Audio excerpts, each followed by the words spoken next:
Hey, Sammer. Hey, Jen. What are you listening to this week?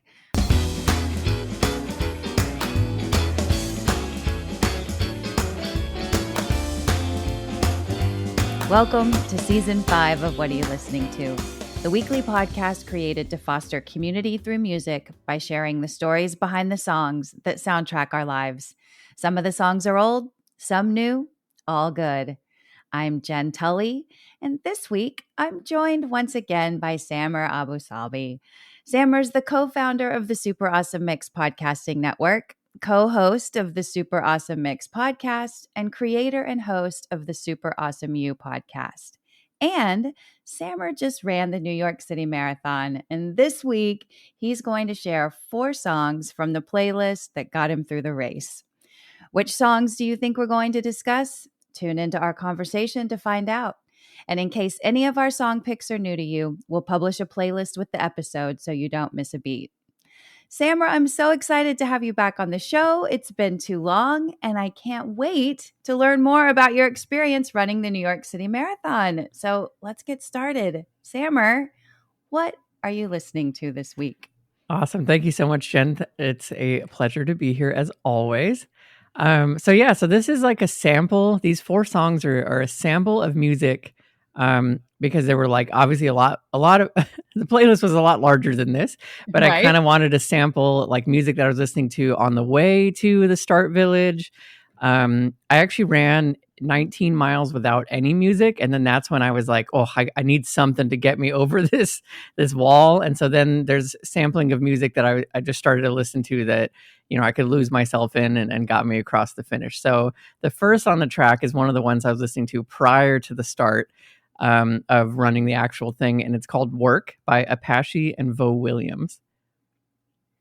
Yes, I loved this song. This one, to me, this is one that, and I'm glad you explained that about the playlist because I have so many questions. Like, are you like a playlist maker where you're like, okay, this is my goal time for running, for my finish time, my goal finish time for the marathon. So I've got to make a playlist that's exactly this long, or my split time needs to be this. So I have to pick songs with BPMs that are here. Right. Was it that precise? Or it sounds like no, it sounds like you were kind of like just in the moment and enjoying, and then when you needed an extra push, you had this playlist to kind of get you there. Am I understanding that right? Yeah, that's exactly right. I used to do what you were describing. I would put together playlists that were exactly the like goal time that I wanted to hit, so that I would have just a better sense of like where I was going to be. But then like recently, I just stopped running with music overall, mostly because I just learned I ran a little bit better. Surprisingly, it was really difficult at first, but then over time, you just like you get more in tune with your breathing, with your footfall sounds, like you really start to understand your body a little bit more because that's your soundtrack, right? As difficult as that is in the beginning, and it really was, you start to really love it, and it like empowers your run. So that plus the very real fact that certainly the first like 14 to 16 miles are so loud and so crazy in the marathon, the New York City Marathon. And the energy is so high, you really don't want to miss a beat of it. So that was general advice too of a lot of people on this New York City marathon subreddit that I'm a part of. They were like, you probably don't need music the first like 16, 17 miles. Enjoy it, like live in the crowd. So yeah, so this one very much was like a playlist that primarily was, morning of, kind of amp up. And I'd been doing that as well, where like every single day before a run, I'd listen to basically these songs to kind of get into that headspace of like, it's game day, let's go. And so this was just another game day to head on out. And this song, I think, is a really good game day song, right? Like it's all about just putting in the work, the grind don't stop. We giving it 100 till the squad on top, very, very like stereotypical lyrics of like, we are here to grind it out. We're here to work. But my favorite line here, and it's just kind of slipped in right at the end where he sings, turning dreams into memories.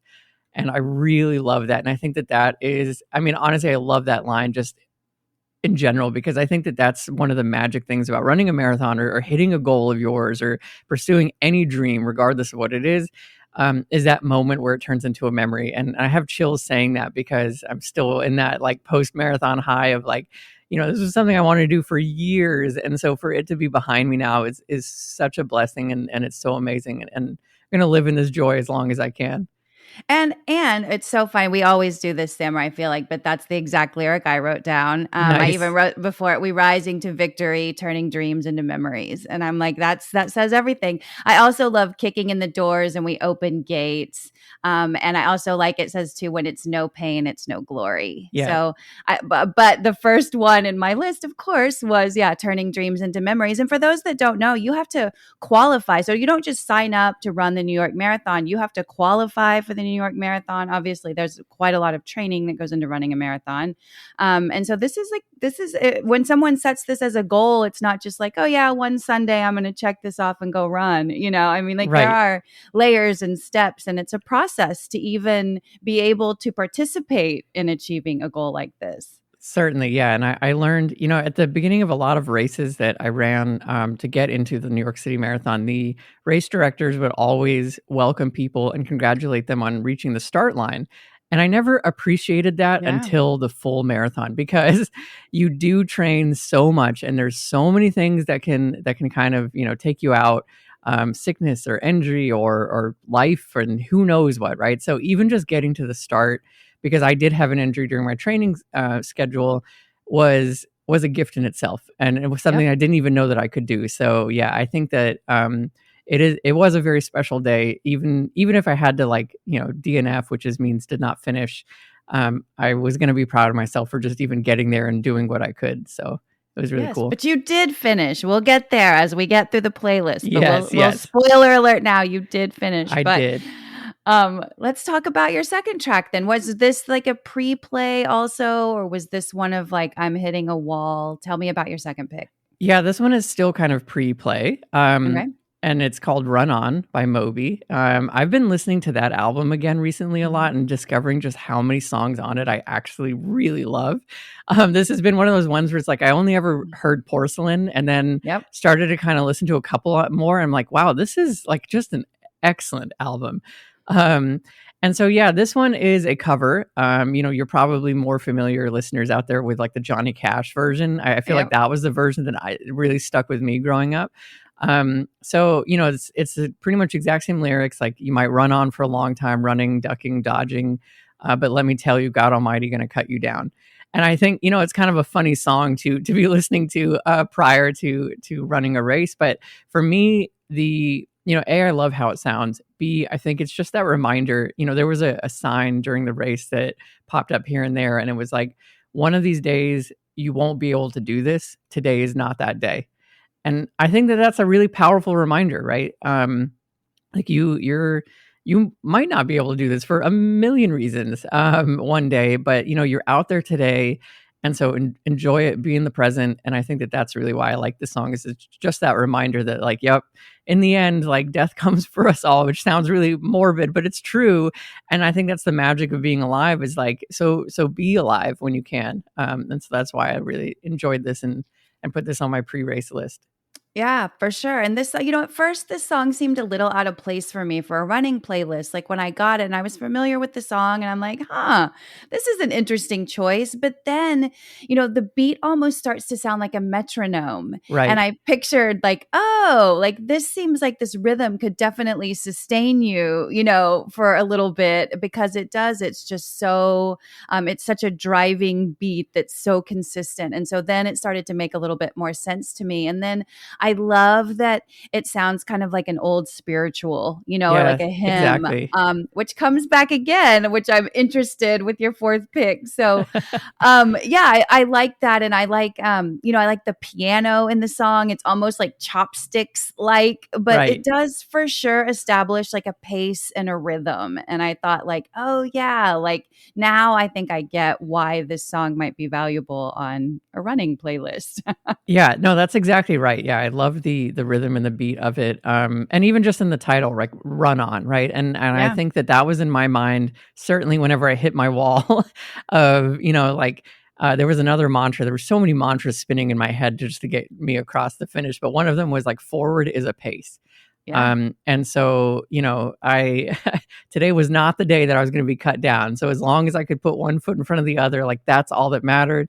I literally remember texting my wife and then my family. They were out on the course, and I was like, I'm going to be longer than expected. I need to walk for a bit. Like, Yeah. I'm so sorry. Like I was more worried about having them be on the course longer than I was about myself, like taking a long time. But Oh my gosh. but I was like, I'm not going to quit. I just can't quit, even though everything in my body was telling me to do so. So yeah, so just keep on running, right? Like just Yeah. find your rhythm and move to it as long as you possibly can. Yeah, I think that that's a great mantra. And I think like the feeling of respect and awe that you must have for your body after accomplishing something like that is pretty humbling, right? I Yes. mean, Yeah. Oh my yeah. gosh. Yeah. No, it's amazing. Like I'm still, I'm several days out from running. I'm still in disbelief that I did it. Because of my injury, I only reached, my peak mileage was 18 miles. And then I Yeah. didn't run a single mile for 4 weeks because I had an IT band injury, which, my doctor thought might be a meniscus tear or a stress fracture. So he was like, you just don't run till we get the results back. And so, to have a giant like chunk taken out of your mileage and then show up on race day and be like, I've only ever run 18 and I only did it at one time. And that's all that that your body can do. It really is remarkable. And it's truly insane that you can add another 8.2 on top of Yes. that. Yes, it is insane. It So, truly is. yeah.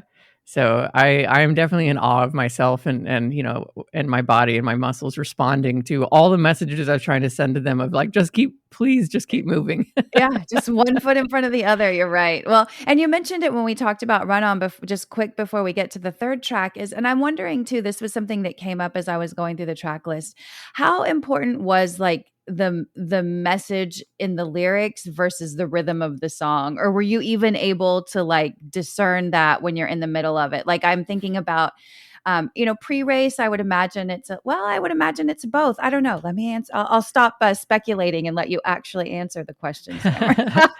All good, all good. No, I think it is a mix of both. Like there's certainly songs that I like them for the sound, Mhm. and what they just kind of that feeling that they exhibit, and the lyrics, were totally pointless to me.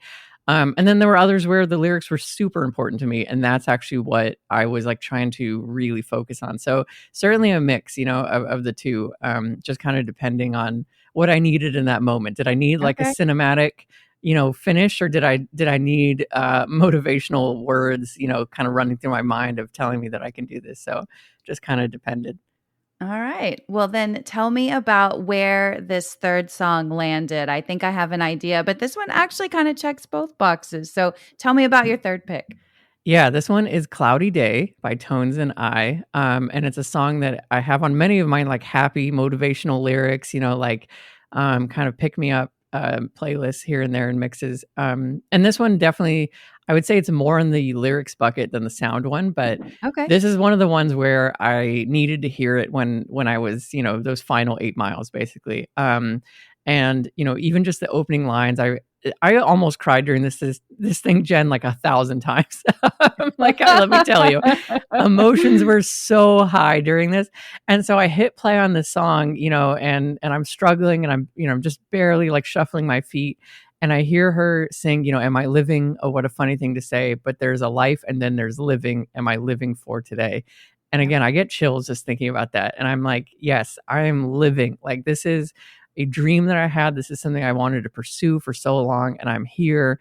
I'm living. I'm living for today. I'm living in this moment, and I'm, it's like what a gift it is to be present and have those magical moments where you truly feel present. Right? You're not distracted by anything. You're just in the moment. And that's exactly like what I needed to hear of like be in this moment, look around you, make eye contact with people cheering you, like put your foot in front of the other, like, just look at all these other people around you. Like there was a woman who finished on crutches in this Yep. race. And it's like, if she can do it, I can do it. Right. Like what an inspiration to see people like that doing that. So yeah, it was really amazing. And this song was that reminder of like being present, finding the sun in the cloudy day and looking for all the positive around you because there was a lot of positivity around me. I love that. And I love this about, again, of course, we called it out already, but I wrote down the exact same lyric. It's that opening line. And I don't even remember where I heard it, but it was pretty recently, this year or last. I heard somebody talking about living, and for this life, for this go round, they want the full body experience. And I think about that a lot, right? When you're living, like it's not just waking up and going through the routine. Like I want the full body experience. And I feel like that's what this song is really getting at, right? Like, Yeah. and when you're running, like there's nothing that's a more full body Right. experience. You're pushing your body, you're accomplishing a goal. So there's that mental fortitude. You're like literally trying to stay focused and on pace. Like you said, you're present, you're observing humanity. Like there's so much that's going on. I feel like it's almost like one of the ultimate full body experiences to do something like that, where you're Yeah. engaging mind, heart, body, soul, all of it. And so this song really, I was like, I love that this song was on the playlist. It made me excited for you. And I can remember as we were tracking you, you did that awesome, you sent Matt and I the app so we could track you on the Right. race course, and I was kept thinking, I'm like, I wonder what song he's listening to now. I wonder if I specifically, because I know you and I share a love for Eggs in One Basket by telenovela. I was like, I wonder if he's listening to Eggs in One Basket. Like that's such a good meditation, or, all of those things. So I found myself like with you on the course, like trying to imagine where you were in your playlist. I love that. That's so awesome. No, it meant a lot to have you and Matt and my friends and family also tracking me if they weren't out on the course. Like that, Yeah. actually, I came back to that a lot too, of just like, there are so many people cheering you on and supporting you. Do it for them, do it in addition to for yourself. So it was really, really Yeah. special. It was a magical day. Yay. And this song really captures that. I feel like that this song is, one that it's just it's a great reminder, for it was funny because I have mixed feelings about Dance Monkey, which is kind of the Yeah. other big Tones and I song. And so when this one came out, I was like, oh, good. Now we have like something that I can get behind that's not Dance Monkey again. Yeah. Totally. Well, then to round out your playlist, this is such an interesting pick, Samurai. I have to know, like, what? Tell me this song, and then I have to know, like, why this version of the song. I know this one. This one is an oddball one in here, but it's Like a Prayer, but specifically the choir version by I'll Take You There, and it's off of the Deadpool and Wolverine mix. You probably, like, at least it started to pop up in my Reels algorithm as like a trending sound, and people were doing a lot of things with it. One of which was a scene from The Office where Michael Scott is leaving. It's like it's his last episode. And he's, kind of like looking out into the office, and someone had done an overlay where, the people he's looking at, one was like a 5K race, one was a 10K race, and then, Jim is like the half marathon, and he kind of gives this little wink and a nod to him, like, you're ready, like you can do this, you can walk out that door. And it was, the headline was like, when you're marathon ready, right? Like, and so so that was in my head, of kind of like, you've done the work, and you are ready for that next big step. So I just love choir versions of pop songs too. I'm like such a sucker for that. I think it's amazing when you can take, like a Madonna song, that super, super 80s pop song, right? And turn it into something that sounds like gospel. Like it's amazing. And so like this one is certainly less about the lyrics. Cause I was laughing with my wife. I was like, wow, there's a lot of innuendo in here. And she's like, oh my gosh, Stammer. Like, have you never listened to this song? They're like, do you know Madonna, the queen of innuendo? So the lyrics were not important here. It was absolutely just that cinematic swell, that feeling of, like of doing it, of being there. And I had this one on, not on repeat, but certainly played a couple times as I was rounding out the final miles of the race. Like mile 25 to 26.2 honestly felt like the entire race in 1.2 miles, right? Like you're so close, you're going to finish, but you feel so far away still. And so I needed that final little push, that movie trailer version of the montage of like, I'm there, I'm doing it. And I had my hands up high as I crossed the finish line. So It was amazing. And that's why this song is on the mix as well. Yeah. And this song has so much history wrapped up in it too, so it was funny. It's one of those songs where it's like, generationally is probably extreme, but it means something different to me than it does to you, just because Sure. of the times that we grew up in. This was the song that got her fired from her big deal with Pepsi, because Right. the video featured a Black Jesus and everybody went bonkers, and like stuff like that. Now that's so funny. Like, I have a conversation with my daughter who actually went as Blonde Ambition era Madonna for Halloween Nice. this year. Amazing. But yeah, we talk about like I was sharing with her how controversial this song was, and she's like, "Wait, why again? Like, why was this a problem?" So that makes me happy that something that was like pretty recent history, just 40 years ago, kids today are like, "That's bonkers. Why would anyone ever care about that?"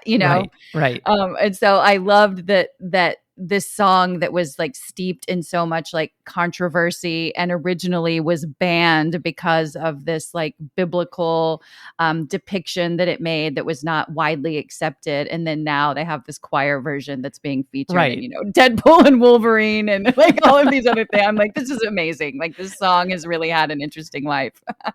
Exactly. Yeah. Oh, I love that so much. And it also too, like the way that they mix this, and I did like there's an EP that has 3 versions that I guess are like from the movie. So you have on this EP, there's the original Like a Prayer, just the straight Madonna version. Then there's a version called the Battle Royale mix, and it's sort of like what Like a Prayer would sound like if it were the theme to Monday Night Football. I feel like. Yep. Yeah, it's a great description. And then there's this choir mix, and it's very dramatic and it's kind of slow in the middle, and then you get this magic crescendo. Like that last 30 seconds, I was like, that's what I was picturing when I listened. I'm like, I just pictured you like arms up, like just completely like ecstatic. Like, that's what the last 30 seconds of this song kind of brings.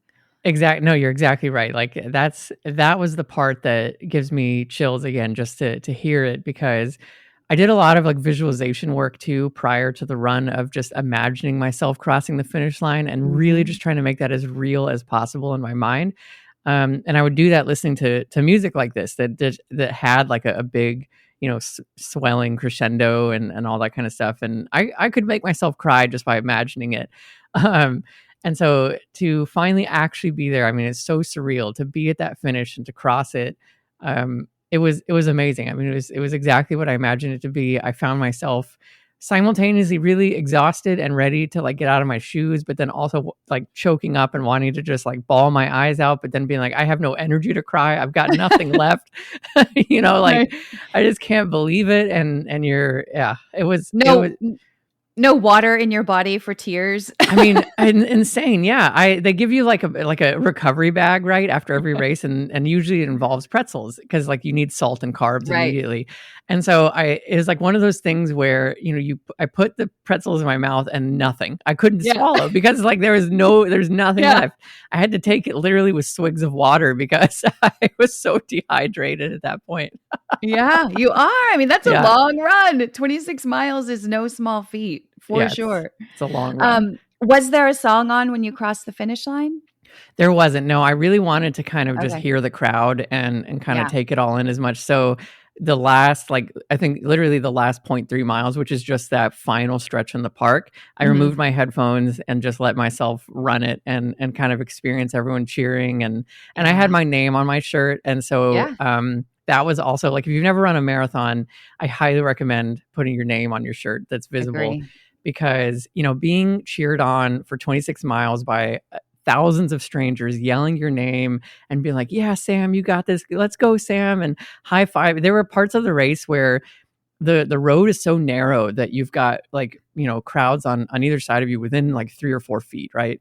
And to have everyone chanting your name and extending their hands, and you high five like 15 people in a row, I mean, it will carry you. It will carry you there. So it was amazing. So that's what I really wanted to hear at that last little stretch. Good. And so I allowed myself to do that, and it was worth it. It was it was I'm really, glad really you took that in. I'm really glad you took that in. It is amazing. It's amazing to hear like all of the people cheering. And yeah, I totally agree. I think I was curious because I know that music is like, it's so important in terms of like, yeah, establishing rhythm and sort of getting you through, but being present in the moment and taking in what's happening around you, I feel like is also such a critical part of an experience like this. What's your next goal? Is like marathoning off the bucket list now that you've accomplished this one, or do you think you'll run more? Like what's next? Yeah, what's next is doing it all over again, to be honest. So I'm already qualified for next year's. I did the 9+1 program, which if you're not familiar with it, it means you run 9 races and you volunteer at one, put on by the organizers, New York Roadrunners, and you get an automatic qualification into the next year's. So I've already done that this year to get, into next year's. And really one of my goals is I would love to be in the 15 plus squad, which are a very small group of people that have run 15 New York City marathons in a row. Wow. Okay. So you know what? I'm like, I live here. I don't plan on moving. Like, let me do it. I like a big goal, Jen. I like a big. I like that you're tackling it. Hey, and you know what? In no time, we're going to be back and you're going to have 2 under your belt and then 5 under your belt. Right. And it's just going to happen that way. That's the way that things go. You have to set a goal. I love a lofty goal. I'm excited for you. Thank you so much. Yeah, no, I'm excited too. And yeah, along the way, I'm learning a lot and respecting my body a lot and understanding that I need to really pay attention to it. I'm no longer 18 and can just roll out of bed on a Ain't it the truth? Yeah. Man, man. I can't tell you how many minutes now I spend like stretching and warming up before even just a light run, which I never did as a young guy. Yeah. Well, same. I to walk around my neighborhood, I have to do 20 minutes of stretching. So I feel you there. Well, and I was impressed too when I got your playlist. I'm like, wait a minute. No Rage Against the Machine or System of a Down? How is Sammer saving me from listening to his ear torture? Like, I'm so happy that I somehow avoided this on your marathon playlist. I love that so much. Yeah, no, none of the rage-inducing things. It was definitely, yeah, it was definitely just a day to take it all in and appreciate getting there. So you were approaching it with a growth mindset and the music to support that. I love that. Exactly. Well, Sammer, as always, thank you so much for joining me. It's been way too long since I've had you on the show. So thank you for joining me, and congrats again, not only on qualifying and finishing this year, but already committing yourself to next year and the 13 years beyond that. I think that's really impressive. Thank you so much. I appreciate it. And I love being here. And the pleasure is all mine. Thanks for having me. Yay. And listeners, you know where to find Sammer. He's on the Super Awesome Mix podcast and on Super Awesome You. And as always, please be sure to follow, download, and share all the shows on the network. And if you love listening, drop us a review on Apple or Spotify. And last but not least, to stay informed on all things Super Awesome Mix, what are you listening to, Super Awesome You, and The Battle, and to stay in touch with Matt, Sammer, and me, be sure to follow us all on Instagram at Super Awesome Mix. Thanks for listening, and please join me again next week to find your new favorite song.